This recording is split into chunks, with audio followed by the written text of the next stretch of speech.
ಬಂಧುಗಳೇ, ಬಹಳ ಅಪರೂಪವಾಗಿರ್ತಕ್ಕಂಥ ಕ್ಷಣ.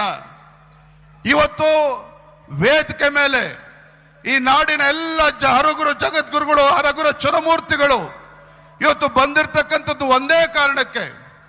ಏನು ಸನ್ಮಾನ BS ಯಡಿಯೂರಪ್ಪನವರು ತಮ್ಮ ಜೀವನದುದ್ದಕ್ಕೂ ಕೂಡ ಹೋರಾಟ, ಅಧಿಕಾರಕ್ಕೋಸ್ಕರ ಹೋರಾಟ ಅಲ್ಲ, ಅಧಿಕಾರಕ್ಕೋಸ್ಕರ ಹೋರಾಟ ಅಲ್ಲ.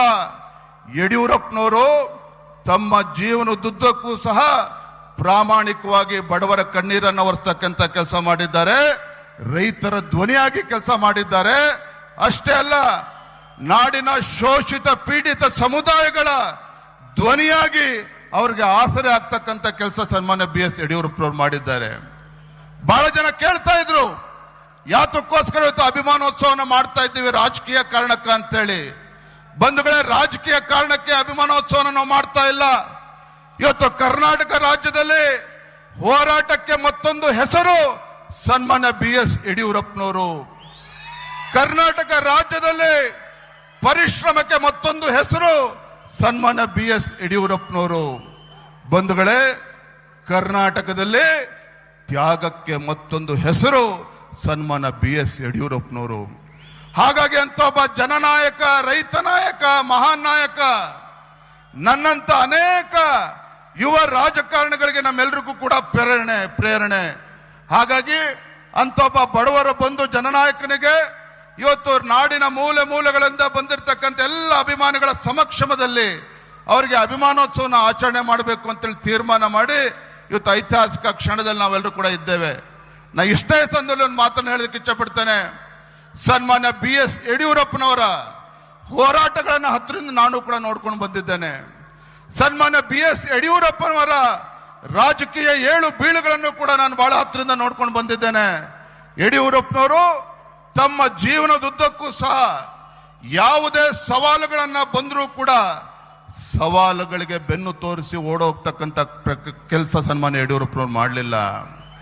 ಏನೇ ರಾಜಕೀಯ ಷಡ್ಯಂತ್ರ ಸವಾಲುಗಳು ಬಂದರೂ ಸಹ ಯಡಿಯೂರಪ್ಪನವರು ಅದನ್ನೆಲ್ಲವನ್ನು ಕೂಡ ಧೈರ್ಯವಾಗಿ ಎದುರಿಸಿದ್ದಾರೆ. ಇವತ್ತು ವೇದಿಕೆ ಮೇಲೆ ಇವತ್ತು ಜಗದ್ಗುರುಗಳು, ಪರಮ ಪೂಜ್ಯ ಸ್ವಾಮೀಜಿಗಳು ಇದ್ದಾರೆ ಅಂತ ಹೇಳಿದ್ರೆ ಸನ್ಮಾನ್ಯ ಯಡಿಯೂರಪ್ಪನವರು. ಬಹುಶಃ ಯಾವುದೇ ಒಂದು ಸರ್ಕಾರಗಳು ಮಾಡದೇ ಇರತಕ್ಕಂತ ಒಂದು ನಾಡಿನ ಸೇವೆಯನ್ನ ಜಗದ್ಗುರುಗಳು, ಪರಮ ಪೂಜ್ಯ ಸ್ವಾಮೀಜಿಗಳು, ಮಠಮಾನ್ಯಗಳು ಮಾಡಿರ್ತಕ್ಕಂಥದ್ದು ನನಗೆ ಹೆಮ್ಮೆ ಇದೆ.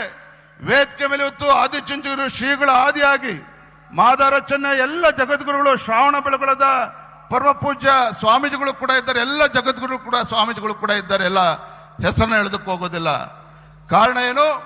ಬಹುಶಃ ಕರ್ನಾಟಕದ ರಾಜ್ಯದ ಇತಿಹಾಸದಲ್ಲಿ ರೈತರ ಹೆಸರಿನಲ್ಲಿ ಪ್ರಮಾಣ ವಚನನ ತೆಗೆದುಕೊಂಡು ರೈತರಿಗೆ ಪ್ರತ್ಯೇಕ ಬಜೆಟ್ ಅನ್ನ ಮಂಡನೆ ಮಾಡಿ ಯಾವ ಬಡವರ ಮನೆಯಲ್ಲಿ ಹುಟ್ಟಿರ್ತಕ್ಕಂಥ ಭಾಗ್ಯಲಕ್ಷ್ಮಿ ಅದು ಹೆಣ್ಣು ಮಗು ಶಾಪ ಅಲ್ಲ, ಅದು ಭಾಗ್ಯಲಕ್ಷ್ಮಿ ಅಂತೇಳಿ ಭಾಗ್ಯಲಕ್ಷ್ಮಿ ಕೊಟ್ಟಂತ ಯಡಿಯೂರಪ್ಪನವರು ರಾಜ್ಯದ ಮುಖ್ಯಮಂತ್ರಿಗಳಾಗಿದ್ದಾಗ ಈ ನಾಡಿನ ಎಲ್ಲ ಮಠಮಾನ್ಯಗಳಿಗೆ ಆರ್ಥಿಕ ಶಕ್ತಿಯನ್ನು ತುಂಬುವಂತ ಕೆಲಸ ಮಾಡಿದ್ದಾರೆ.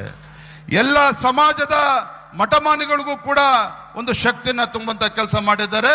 ಅಂತ ಸಂದರ್ಭ ಎಲ್ಲ ಜಗದ್ಗುರುಗಳು ಕೂಡ ಬಂದು ಯಡಿಯೂರಪ್ಪನವ್ರನ್ನ ಆಶೀರ್ವಾದ ಮಾಡಬೇಕು ಅಂತೇಳಿ ಬಂದಿದ್ದಾರೆ. ನನ್ನ ಇಷ್ಟೇ ಸಂದರ್ಭದಲ್ಲಿ ಹೇಳ್ತಕ್ಕಂಥದ್ದು, ನಾನು ಕೂಡ ಇವತ್ತು ರಾಜಕೀಯ ಕ್ಷೇತ್ರದಲ್ಲಿ ಅಂಬೆಗಾಲನ್ನ ಇಡ್ತಕ್ಕಂಥ ಸಂದರ್ಭದಲ್ಲಿ ಸನ್ಮಾನ್ಯ BS ಯಡಿಯೂರಪ್ಪನವರಿಗೆ ರಾಜಕೀಯ ಜನ್ಮ ಕೊಟ್ಟಿರ್ತಕ್ಕಂಥ ಶಿಕಾರಿಪುರ ತಾಲೂಕಿನ ಜನರ ಆಶೀರ್ವಾದದಿಂದ ಇವತ್ತು ರಾಜ್ಯಾದ್ಯಂತ ಪ್ರವಾಸ ಮಾಡ್ತಕ್ಕಂಥ ಸಂದರ್ಭದಲ್ಲಿ ವೇದಿಕೆ ಇರ್ತಕ್ಕಂಥ ಎಲ್ಲ ಜಗದ್ಗುರುಗಳಿಗೆ ನಾನು ಕೈ ಜೋಡಿಸಿ ವಿನಂತಿಯನ್ನು ಮಾಡ್ತೇನೆ. ನನಗೆ ಯಾವುದೇ ಸವಾಲುಗಳು ಬಂದರೂ ಆ ಸವಾಲುಗಳನ್ನ ಮೆಟ್ಟಿ ನಿಲ್ತಕ್ಕಂಥ ಶಕ್ತಿಯನ್ನ ಪರಮ ಪೂಜ್ಯ ಜಗದ್ಗುರುಗಳು ದಯಪಾಲಿಸಲಿ. ತಮ್ಮ ಆಶಯದಂತೆ ಇವತ್ತು ಯಾವ ರೀತಿ ಅಭಿಮಾನಿಗಳು ಇವತ್ತು ಯಡಿಯೂರಪ್ಪನವ್ರ ಬಗ್ಗೆ ನಿರೀಕ್ಷೆನ ಅಪೇಕ್ಷೆನ ಇಟ್ಕೊಂಡಿದ್ದೀರಿ, ಯಡಿಯೂರಪ್ಪನವರು ಯಾವ ರೀತಿ ನಮ್ಮ ಕಾರ್ಯಕರ್ತರಿಗೆ ಗೌರವನ ಕೊಡ್ತಕ್ಕಂಥ ಕೆಲಸ ಮಾಡ್ತಾ ಇದ್ರು, ನಾನು ಕೂಡ BS ಯಡಿಯೂರಪ್ಪನವರ ಮಗ ಆಗಿ ತಮ್ಮೆಲ್ಲರ ಪ್ರೀತಿ ವಿಶ್ವಾಸವನ್ನ ಉಳಿಸ್ಕೊಂಡು ಹೋಗ್ತಕ್ಕಂಥ ಕೆಲಸವನ್ನ ನಾನು ಮಾಡ್ತೇನೆ ಅನ್ನೋ ಮಾತನ್ನ ಈ ಸಂದರ್ಭದಲ್ಲಿ ಹೇಳ್ತಾ ಮತ್ತೊಮ್ಮೆ ಮಾನ್ಯ ಗೃಹ ಸಚಿವರಿಗೆ, ಅಮಿತ್ ಶಾಜಿ ಅವರಿಗೆ, ವೇದಿಕೆಯಲ್ಲಿರ್ತಕ್ಕಂಥ ಪೂಜ್ಯ ತಂದೆಯವರು ಸನ್ಮಾನ್ಯ BS ಯಡಿಯೂರಪ್ಪನವರಿಗೆ ವಿಶೇಷವಾಗಿ ನಾನು ಪರಮ ಪೂಜ್ಯ ಜಗದ್ಗುರುಗಳಲ್ಲಿ ಮತ್ತೆ ಸ್ವಾಮೀಜಿಗಳಲ್ಲಿ ನಾನು ಕ್ಷಮೆಯನ್ನ ಕೇಳೋದಕ್ಕೆ ಇಚ್ಛೆ ಪಡ್ತೇನೆ. ಕಾರಣ ಏನು ಅಂತ ಹೇಳಿದ್ರೆ ಕೇವಲ 15 ದಿನದಲ್ಲಿ ಕಾರ್ಯಕ್ರಮ ಆಯೋಜನೆ ಮಾಡಿರ್ತಕ್ಕಂಥದ್ದು. ಮಾನ್ಯ ಅಮಿತ್ ಶಾಜಿ ಕೇವಲ 15 दिन में हम ये सभा आयोजन किया है.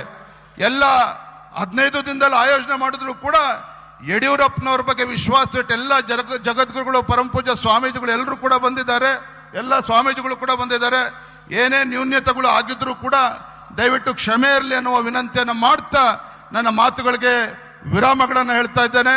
ನಮಸ್ಕಾರ, ವಂದನೆಗಳು. ಜೈ ಹಿಂದ್, ಜೈ ಕರ್ನಾಟಕ.